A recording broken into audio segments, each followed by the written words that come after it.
خێزانێکن هاتوون بۆ نمایشکردنی کاڵەکانیان لە چوارەمین فستیڤاڵی بازاڕ لە کەلار.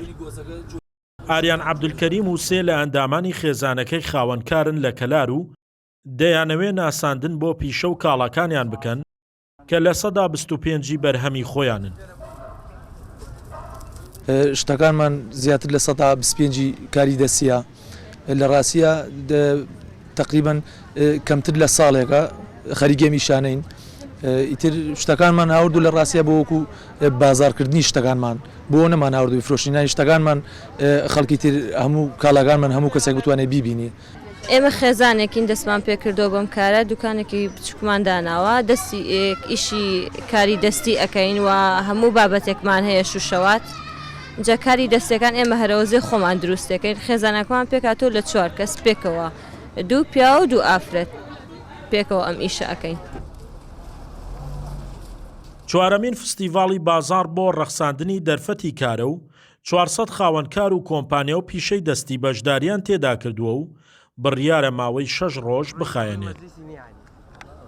زیاتر پرەودانە بە بازرگانی و بژانەوەی گەرمیان ڕەخساندنی هەلی کارە بۆ ئەو خاوەنکار و کۆمپانیا و براندانەی ئەو خانمە دەسڕەنگیرانەی کە لە گەرمیانە خەریکی کار و پیشەی خۆیانن و هەروەها ڕەساندنی دەرفەتی زیاترە بۆ کوردانی ڕۆژهەڵات کوردانی باکوور هەروەها هاوڵاتیانی خاوەنکارەکانی هەولێر و سلێمانی و هەڵەبجە و دوهۆکوانە زۆربەیان بەشداریان تیا کردووە.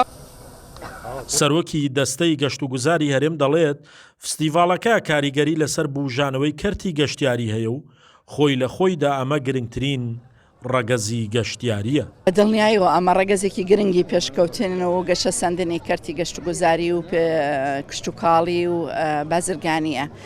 گەرمیان ناوچەیەکی بازرگانی گرنگە بۆیە جگە لاوانە ڕەگەزی گەشتیاری زۆری تایە هەم لە ڕووی شوێنەواریەوە هەم لە ڕووی مێژوویەوە هەم لە ڕووی قەڵاکانی و لە ڕێگای مۆنەمنتی ئەنفال و هەموو ڕێگەزەکانی گەشتیاری لە ئاو لە سەوزایی لە کشت و کاڵ ئەوە جگە لە میواندۆستی و میهرەبانی و فیداکاری خەڵکەکەی.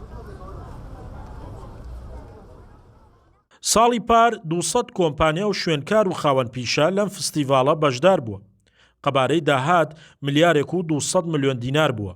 ئەمساڵ ڕێژەکە بووە بە 400 کۆمپانیا و خاوەنکار و پێشبینی مامەڵەکان 2 ملیار دینارە و چاوەڕوان دەکرێت 200,000 گەشتیاریش بێنە ناوچەکە.